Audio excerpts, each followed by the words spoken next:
Cette histoire est celle d'une jeune femme ordinaire qui n'a jamais envisagé d'enfreindre la loi. Elle raconte comment ce qui semblait être un simple petit boulot en ligne s'est lentement transformé en un véritable cauchemar juridique. À la fin de ce récit, vous comprendrez comment une simple erreur, faire confiance à la mauvaise procédure, a conduit la police à la porte d'une personne persuadée de n'avoir rien fait de mal. Au début, Emma n'avait aucune raison d'avoir peur. À la fin, tout ce qui était associé à son nom deviendrait une preuve. Emma n'était pas imprudente, elle ne recherchait ni l'argent facile, ni la célébrité sur Internet, ni les raccourcis. Elle était du genre à lire attentivement les conditions générales, à vérifier 2 fois les adresses et à croire que si l'on respectait les règles, rien de grave ne pouvait arriver. Cette conviction a guidé chacune de ses décisions, y compris celle qui allait bouleverser sa vie. Lorsqu'Emma a commencé à aider à la revente en ligne, cela lui semblait pratique, voire responsable. Les plateformes de seconde main étaient en plein essor, le développement durable était à la mode, tout le monde semblait revendre vêtements, appareils électroniques et accessoires sur Internet. Ce n'était ni clandestin ni secret, c'était grand public et c'est ce qui la rassurait. L'opportunité s'est présentée discrètement, un message anodin, une connaissance, quelqu'un déjà dans le milieu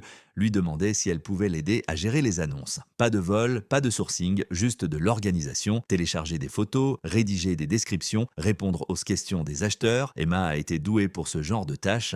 Elle comprenait comment fonctionnait la confiance en ligne. Des profils soignés, un langage poli, des réponses rapides. C'était pour elle une compétence, pas un risque. Au début, elle posait des questions basiques. D'où viennent les articles? Sont-ils d'occasion? Y a-t-il des retours? Les réponses étaient simples et convaincantes. Des surplus de stock, des cadeaux non désirés, des achats groupés d'occasion. Rien d'illégal, rien d'extravagant. Emma les a acceptés sans raison apparente de les refuser. Tout cela correspondait à ce qu'elle pensait déjà de la revente en ligne. Les premiers articles se sont vendus rapidement, des vestes, des chaussures, des sacs, des casques audio, des marques populaires, légèrement usagées, à des prix suffisamment bas pour écouler rapidement sans être suspect. Les acheteurs laissaient de bons commentaires, les plateformes approuvaient les annonces sans problème, les paiements étaient validés. La confiance d'Emma grandissait. Bientôt d'autres articles arrivèrent, puis d'autres comptes. Certains s'inscrivirent sous sa supervision, d'autres utilisaient son nom pour plus de crédibilité. Elle hésita d'abord, mais on lui expliqua logiquement, les vendeurs vérifiés vendaient mieux, les plateformes faisaient confiance aux identités réelles, et de toute façon, tout était transparent. Emma accepta car la transparence lui donnait un sentiment de protection. Elle ne cachait rien. C'était là toute l'ironie, son adresse email, son numéro de téléphone, sa pièce d'identité, ses coordonnées bancaires. Tout était correctement renseigné, tout était légitime, tout était traçable. Emma pensait que seules les personnes mal intentionnées avaient besoin de se cacher. Elle ne se cachait pas, alors elle se croyait en sécurité. Il y eut des moments, de brefs instants, où elle eut un léger pressentiment. Des articles arrivaient plus vite que prévu. Plusieurs produits identiques apparaissaient en peu de temps. Des instructions pour publier rapidement, éviter les retards, faire avancer les choses. Rien d'illégal, juste de l'urgence. Emma se disait que c'était comme ça que fonctionnait le commerce en ligne. La rapidité était essentielle, les algorithmes récompensaient l'activité, les vendeurs hésitants perdaient en visibilité et elle ne mentait à personne. Les descriptions étaient exactes, les conditions étaient honnêtes, les acheteurs en avaient pour leur argent. C'est ce qui comptait, n'est-ce pas? Ce qu'Emma ne voyait pas, c'était le schéma qui se dessinait en filigrane. Un schéma invisible pour elle, mais parfaitement visible pour les systèmes conçus pour analyser les comportements, historique des ventes, lien entre les comptes, chaîne de transactions, apparition répétée de la marque, localisation, période. Tout cela constituait discrètement un profil et pendant qu'Emma se concentrait sur les messages, les photos et les évaluations, quelqu'un d'autre examinait ces mêmes données sous un angle très différent. Non pas dans une optique commerciale, non pas pour assurer la pérennité de l'activité, mais comme preuve. Elle croyait encore que c'était temporaire, juste une phase, un petit boulot qu'elle pourrait abandonner quand elle le souhaiterait, quelque chose qui disparaîtrait discrètement de sa vie une fois qu'elle n'en aurait plus besoin. Elle ignorait qu'à ce moment-là, il était déjà trop tard pour faire marche arrière. Car lorsque tout est lié à votre nom, s'éloigner ne fait qu'effacer les traces, on se retrouve simplement au bout du chemin. Avant même de se rendre compte que quelque chose clochait, Emma a remarqué autre chose, la facilité déconcertante avec laquelle tout semblait se dérouler. Les ventes affluaient plus vite que prévu, les articles étaient vendus à peine quelques secondes après leur mise en ligne, les messages des acheteurs étaient brefs et directs. Pas de marchandage, pas d'hésitation. Est-ce disponible? Suivi immédiatement du paiement. Au début, Emma y a vu le signe d'un travail bien fait, des annonces impeccables, des prix justes, une et forte demande. C'est ça, la revente réussie? Non, mais cette facilité est devenue répétitive, prévisible, presque mécanique. Chaque lot suivait le même schéma, article mis en ligne le soir, notifications inondant son téléphone le matin, paiement traité sans problème, avis apparaissant rapidement, souvent bref mais positif, excellent vendeur, livraison rapide. Conforme à la description, les plateformes récompensaient l'activité, la visibilité augmentait, les comptes se renforçaient trop. Emma commença à remarquer qu'elle n'avait plus besoin de forcer les ventes, plus besoin de faire de la promotion, plus besoin de baisser les prix. Les acheteurs trouvèrent les articles presque instantanément, comme s'ils les cherchaient bien spécifiquement. Ce n'était pas comme ça que fonctionnait habituellement le marché de la seconde main. C'était compétitif, désordonné, lent. Mais là, c'était tout sauf lent. Elle chassa cette pensée, puis vinrent les quantités, 5 vestes identiques, 3 casques audio identiques. Plusieurs paires de baskets identiques, même pointure, même état. Elle avait déjà vu des revendeurs, en gros, mais là, c'était différent. Aucune variation, aucun hasard, tout semblait sélectionné. Elle demanda une fois, comme ça, sans y penser. Vous vous approvisionnez au même endroit? La réponse ne tint pas. Oui, c'est normal. Ne vous inquiétez pas. Cela aurait dû suffire, et pendant un temps, ça l'a été, mais il y avait aussi les instructions. Postez celui-ci immédiatement. Ne tardez pas pour ce lot, utilisez votre compte vérifié pour ces articles. Si les acheteurs posent là des questions, soyez bref dans vos réponses. Rien de tout cela ne semblait illégal, juste précipité, comme si le timing importait plus que la précision, comme si la rapidité était essentielle pour des raisons qu'Emma ne comprenait pas vraiment. Elle a Didier commença à ressentir une étrange pression, non pas explicite, mais bien présente, l'impression que ralentir causerait des problèmes, que poser trop de questions compliquerait les choses, que l'efficacité était attendue, pas optionnelle. Emma se surprit à s'adapter, elle cessa de s'interroger sur les quantités, elle cessa de se demander pourquoi les articles arrivaient sans boîte. Elle cessa de s'inquiéter que les numéros de série ne soient jamais mentionnés, non pas parce qu'elle pensait que quelque chose de grave se tramait, mais parce que rien de grave ne s'était encore produit. C'est ainsi que fonctionne la normalisation. Un soir, en consultant l'historique des ventes, Emma réalisa quelque chose d'inquiétant. Chaque compte impliqué remontait jusqu'à elle, pas seulement un accès à la gestion, mais la propriété. Son nom, ses documents, sa vérification, même des comptes dont elle se souvenait à peine de la création étaient désormais très actifs. Sur le moment, elle avait l'impression d'avoir le contrôle, du pouvoir, des responsabilités. En réalité, c'était de la vulnérabilité. Elle a cherché en ligne des histoires similaires à la sienne, des revendeurs en difficulté, des comptes signalés, des plateformes suspendant des vendeurs. La plupart des cas concernaient des fraudes flagrantes, des contrefaçons, de fausses identités. Rien de tout cela ne la concernait. Ces articles étaient authentiques, les acheteurs étaient satisfaits, les paiements étaient en règle. Elle a fermé son navigateur et s'est dit qu'elle se faisait des idées. Pourtant, quelque chose a changé. Elle a commencé à revérifier ses messages, à relire les instructions, à observer attentivement avec quelle rigueur elle suivait les consignes. Elle a réalisé qu'elle ne se sentait plus comme une personne aidante, mais comme un simple rouage d'un système qu'elle n'avait pas conçu, et les systèmes se moquent des intentions tardant. La nuit, elle a reçu un message marqué « Urgent ». Un nouveau lot arrivait, des articles très demandés, on lui avait demandé de préparer ses annonces à l'avance, titre, description, prix, tout devait être prêt. Le message se terminait par une phrase qui l'a hantée plus longtemps qu'elle n'aurait dû. Le timing est crucial, ne tardez pas. Emma fixa son écran. Pourquoi le timing était-il si important? Elle songea à poser la question, elle la tapa même, puis l'effaça. Au lieu de cela, elle fit comme toujours, elle obéit. Ce qu'elle ignorait, c'est qu'ailleurs, le timing était crucial pour une toute autre raison, car les schémas ne se forment pas par hasard, ils attirent l'attention, et l'attention, une fois captée, ne disparaît pas. Emma allait bientôt apprendre qu'être efficace, visible et vérifié ne vous protège pas lorsque vous êtes au cœur d'un réseau que vous ne comprenez pas pleinement, et le système qu'elle contribuait à gérer était sur le point de s'effondrer sur elle-même, droit sur son nom. Emma avait toujours cru que le danger s'annonçait clairement. Alarme, avertissement, signaux d'alarme impossibles à ignorer, mais rien de tel ne s'est produit, aucun message d'arrêt brutal, aucune suspension de compte, aucun acheteur mécontent, tout a continué de fonctionner, et c'était là le problème, car les systèmes ne tombent pas en panne bruyamment, ils observent en silence. Emma ne savait pas quand cela avait commencé, juste qu'un jour quelque chose avait changé. s'installer. Les plateformes qu'elle utilisait quotidiennement, autrefois si conviviales et prévisibles, ont commencé à se comporter de manière subtile et inquiétante. L'approbation des annonces prenait plus de temps. Les paiements étaient traités avec de légers retards. Les messages automatisés apparaissaient plus souvent, demandant des confirmations, des vérifications supplémentaires, des contrôles de routine normale, se disait-elle. Les plateformes mettaient constamment à jour leur politique. Pourtant, elle remarquait la fréquence à laquelle on lui demandait des informations, des rappels pour vérifier son identité, des demandes de confirmation d'activité commerciale, des notifications concernant une vitesse de vente inhabituelle. Le ton était neutre, presque poli, mais il y avait du poids. Ce n'était pas accusateur, pas encore. Emma s'est conformée à tout, elle l'avait toujours fait. Ce qu'elle ne comprenait pas, c'est que sa soumission alimentait le système même qui l'analysait. Chaque clic K, chaque téléchargement, chaque transaction confirmée ajoutait une nouvelle donnée. Les algorithmes ne jugeaient pas ses intentions, ils cartographiaient son comportement, fréquence, volume, tendance, et des tendances étaient partout. Les mêmes marques revenaient sans cesse, les mêmes gammes de prix, les mêmes créneaux horaires pour les téléchargements, la même identité vérifiée contrôlait plusieurs comptes à forte activité. Pour Emma, c'était de l'organisation, pour le système, c'était de la consolidation. Un soir, elle a tenté de démêler son empreinte numérique, elle a ouvert les paramètres de ses comptes, l'historique de ses transactions, les tableaux de bord des plateformes. Ce qu'elle a vu l'a troublée.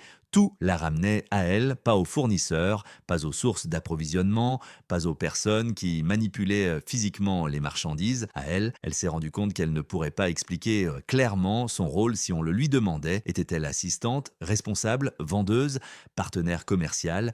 Les frontières étaient floues involontairement, mais de fait. Et dans un système juridique, des frontières floues ne protègent personne. Emma a approfondi ses recherches. Elle a consulté des affaires d'enquête sur la revente en ligne. Un thème récurrent s'est dégagé. Les autorités s'attaquent rarement d'abord aux fournisseurs inconnus.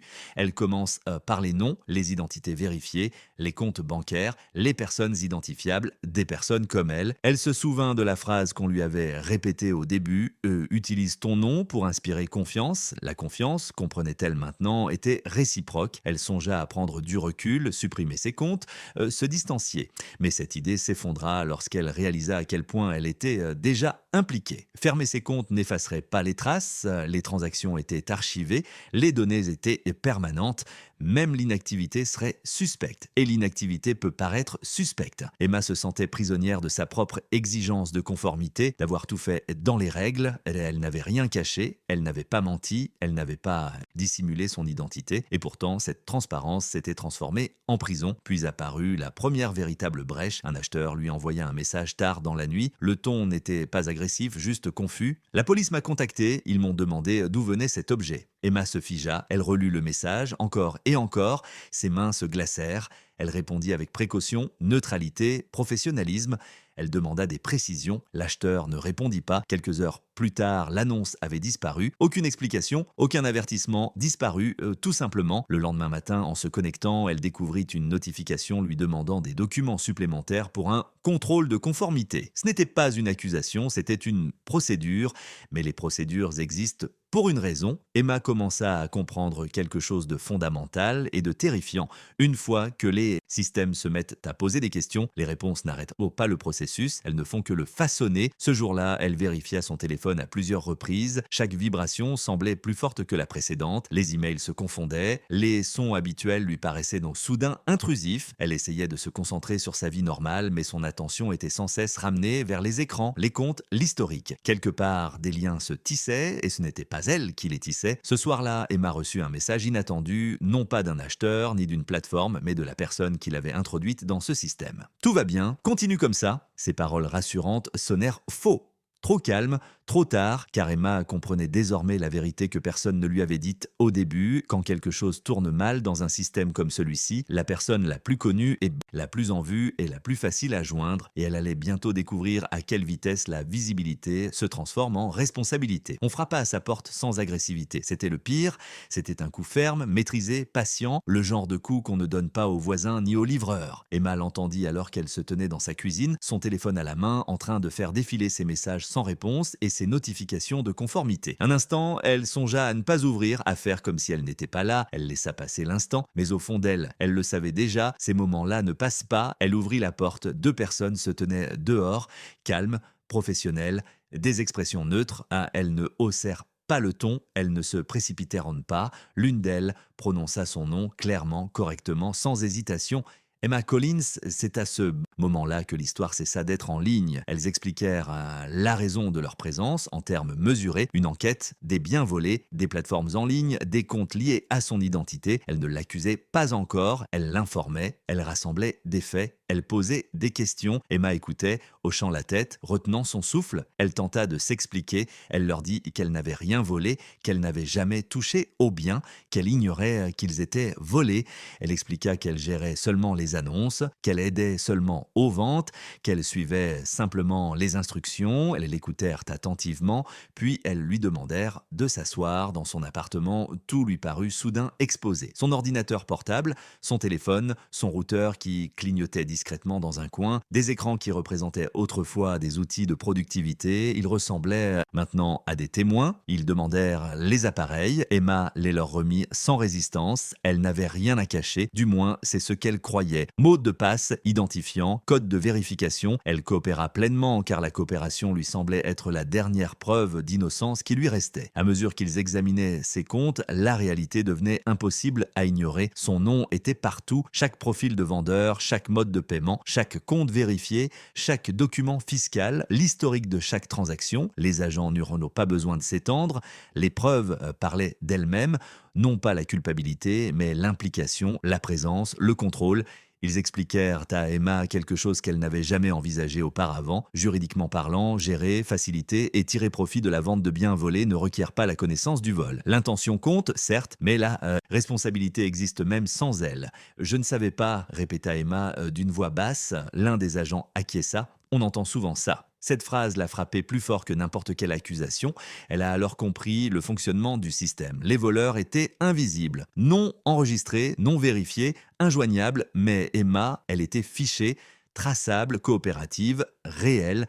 L'enquête n'était pas une question de moralité, il s'agissait de responsabilité. On lui a montré des captures d'écran, des relevés d'acheteurs, des rapports de plateforme, des alertes déclenchées par le volume et la répétition, une carte numérique reliant tout à elle. C'était clair, logique, dépourvu d'émotion, irréfutable. Quand ils sont enfin partis, son appartement lui a paru différent, plus petit, plus froid, comme si les murs avaient absorbé ce qui venait de se passer. Emma était assise seule, plongée dans le silence et privée de ses appareils. Elle repensait à chaque fois qu'elle s'était dit « c'est normal ». À chaque fois qu'elle avait préféré la rapidité aux questions, à chaque fois qu'elle avait fait confiance à la structure plutôt qu'à la compréhension, et elle a compris une chose terriblement simple, être prudent ne signifie pas être en sécurité, avoir l'air en règle ne signifie pas l'être. Emma n'a pas été arrêtée ce jour-là, mais sa vie était déjà entrée dans une spirale infernale, car une fois la porte ouverte, elle ne se referme jamais vraiment. Les jours qui ont suivi se sont confondus, Emma ne mesurait plus le temps en heures, mais en notifications qu'elle ne recevait plus, son téléphone avait disparu, son ordinateur portable avait disparu, le silence avait remplacé le brouhaha incessant des messages, des paiements et des alertes qui rythmaient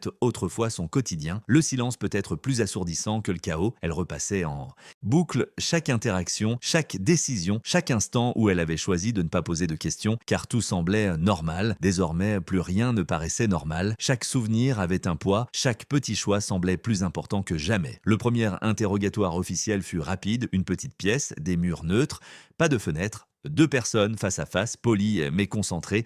Elles expliquèrent à nouveau la procédure lentement, comme si la clarté pouvait en atténuer l'impact. Enquête, examen des preuves, accusation possible, des issues possibles. Rien n'était encore définitif. Ils lui demandèrent de raconter son histoire depuis le début. Emma parla avec précaution. Elle expliqua comment tout avait commencé, comment elle avait aidé à la mise en ligne des annonces, comment elle n'avait jamais manipulé de marchandises, comment elle pensait que tout était d'occasion et légal. Elle choisissait ses mots avec précision, espérant que l'exactitude des faits la protégerait. Ils l'écoutèrent, puis ils posèrent des questions qui semblaient différentes.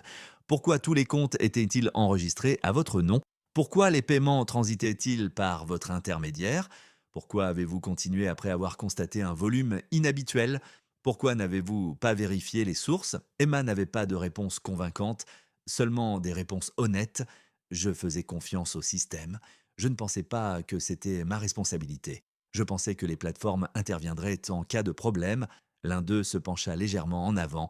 Les plateformes n'interrompent pas l'activité, elles la signalent. Cette phrase fit naître en elle un sentiment étrange. Ils lui expliquèrent un concept qu'elle n'avait jamais vraiment compris auparavant, la facilitation. En gérant, optimisant et développant ses ventes, elle avait facilité la circulation de biens volés, quelles que soient ses intentions. Ses actions avaient engendré de l'efficacité, l'efficacité avait engendré du volume, le volume avait engendré des dommages. On ne l'accusait pas de vol, on l'accusait d'avoir rendu le vol profitable. Emma sentit sa poitrine se serrer, elle avait toujours associé la culpabilité à l'intention, au désir, à un acte répréhensible commis en toute conscience, mais ici la culpabilité était structurelle, elle résidait au sein des systèmes et non dans les esprits. Son avocat lui expliqua plus tard, plus clairement: il n'est pas nécessaire de savoir qu'un crime est commis pour en être responsable, surtout lorsqu'on en tire profit. Tirer profit, ce mot résonna avec une gêne palpable. Oui, elle avait gagné de l'argent, pas beaucoup, mais suffisamment pour se retrouver confrontée à des conséquences qu'elle n'avait jamais souhaitées. Emma posa la question qu'elle avait toujours redouté de poser: que va-t-il se passer maintenant? La réponse ne fut pas spectaculaire, elle fut procédurale. Examen, évaluation, accusation potentielle, négociation, du temps, beaucoup de temps. Elle réalisa que sa vie n'était plus divisée.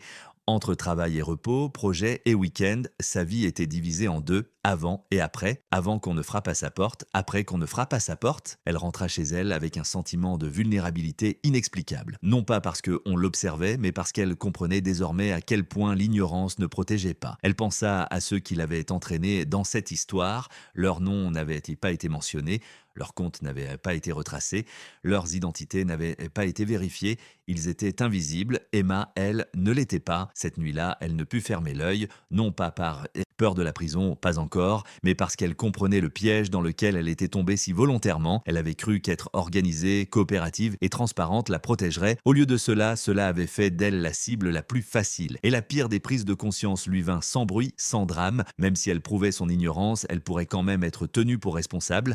Même si elle disait la vérité, cela ne suffirait peut-être pas. Même si elle était innocente dans ses intentions, elle était responsable du résultat. Emma a finalement compris que le système ne cherchait pas à savoir si elle était une mauvaise personne, il cherchait à savoir si elle était la personne la plus facile à tenir pour responsable. Et la réponse à cette question était déjà douloureusement claire. Les conséquences ne sont pas arrivées d'un coup, elles se sont déroulées lentement, silencieusement, d'une manière bien plus difficile à expliquer qu'une arrestation spectaculaire. Pas de gros titres, pas de buzz, juste un démantèlement progressif de la vie qu'Emma pensait connaître. Ses comptes ont été suspendus définitivement, pas seulement ceux liés à l'enquête, mais tous ses appels sont restés sans réponse. Ses explications ont été accusées de réception, mais rejetées. Les plateformes n'ont pas argumenté, elles n'ont pas accusé, elles ont simplement fermé leurs portes. Pour les systèmes, le contexte n'a aucune importance. Ses amis ont commencé à remarquer que quelque chose n'allait pas. Emma a cessé de répondre rapidement, elle évitait les questions sur son travail, elle déclinait les invitations. Les conversations lui paraissaient désormais dangereuses, non pas parce qu'elle cachait sa culpabilité, mais parce qu'elle ne maîtrisait plus l'interprétation des choses. Chaque explication sonnait comme une justification, chaque silence comme une trahison. La confiance, une fois ébranlée, ne se rétablit pas facilement. La procédure judiciaire suivait son propre rythme, réunions, documents, attentes, de longs moments d'inactivité suivis d'une soudaine urgence. Emma apprit que la justice, vue de l'intérieur, n'a rien de spectaculaire. Elle est administrative, impersonnelle, épuisante. Son avocat l'avait préparée à des conséquences qu'elle n'avait jamais imaginées. Amende, casier judiciaire, restrictions, pas des conséquences fatales, certes, mais des conséquences qui bouleversent sa vie, celles qui s'insinuent discrètement, apparaissant des années plus tard dans les vérifications d'antécédents, les demandes et les formulaires. Emma repensait souvent à l'ironie de la situation. Elle avait tout fait correctement. Utiliser de vrais noms, vérifier les identités, payer ses impôts, suivi des instructions. Et pourtant, cette rigueur l'avait rendue vulnérable. Elle n'a pas été punie pour son imprudence. Elle a été punie pour avoir été sous les feux des projecteurs. Avec le temps, la colère s'est estompée, non pas remplacée par la paix, mais par la compréhension. Emma a cessé de se demander pourquoi cela lui était arrivé et a commencé à se demander comment cela pouvait si facilement arriver à n'importe qui. La réponse était dérangeante. Il suffit de faire confiance à un système que l'on ne comprend pas pleinement. Il suffit de croire que la légalité est appliquée automatiquement. Il suffit de supposer que si quelque chose n'allait pas, quelqu'un d'autre y mettrait fin. Personne ne l'a fait. Emma a commencé à parler différemment de son passé, pas en public, pas de façon théâtrale, mais honnêtement lorsqu'on l'interrogeait. Elle ne se considérait pas comme une victime, elle ne se cachait pas derrière le prétexte de l'innocence, elle expliquait simplement la vérité.